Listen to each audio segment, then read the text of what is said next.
வாங்க இன்றைக்கி வந்து நாம் 2 ஸ்பூன் துவரம்பருப்பு வச்சு ஒரு குழம்பு செய்ய போகிறோம். இது வந்து களிக்கு ரொம்ப சுவையாக நல்லா இருக்கும். இது வந்து எங்கள் ஊரில் கூட்டுமாச்சாறுன்னு சொல்லுவோம் நாங்கள். வாங்க எப்படி செய்யறதுன்னு போய் பார்க்கலாம். அதுக்கு வந்து நாம் துவரம்பருப்பு எடுத்துக்கலாம். பாருங்கள், துவரம்பருப்பு இது நாங்கள் வீட்டிலே துவரை வாங்கி உடைச்சது. ஒரு 2 ஸ்பூன் தான் இருக்கும் பாருங்கள். இது ஒரு 2 ஸ்பூன் தான் இருக்கும். இதை வந்து நாம் கழுவிட்டு ஒரு அரை மணி நேரம் ஊற வச்சிடலாம். பாருங்கள், பருப்பு வந்து அரை மணி நேரம் ஊறிடுச்சு.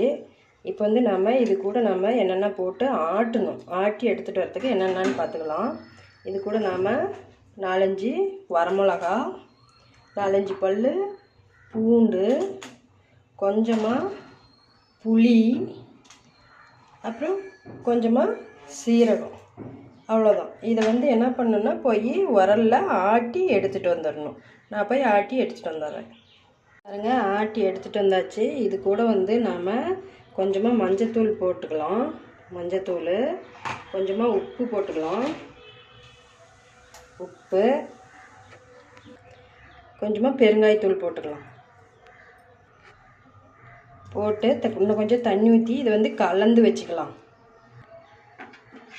பாருங்கள், இந்த மாதிரி நல்லா கலந்து வச்சாச்சு.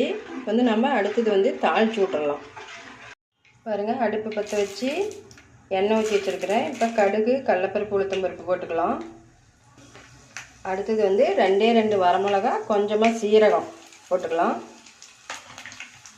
அடுத்தது வந்து சின்ன வெங்காயம் நல்லா குண்டு குண்டாக எடுத்து வச்சுக்கிது. இதுக்கு வந்து சின்ன வெங்காயம் போட்டால் தான் நல்லாயிருக்கும். சின்ன வெங்காயம் போட்டுக்கலாம்.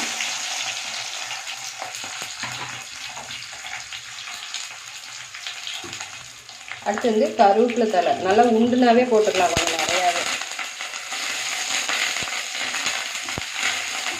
அடுத்து வந்து நம்ம ஆட்டிட்டு வந்தோம்ல அந்த பருப்பு இதில் ஊற்றிக்கலாம்.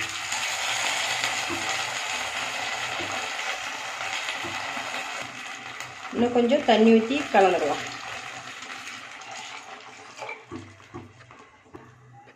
பாருங்கள், தண்ணி ஊற்றி கலந்தாச்சு.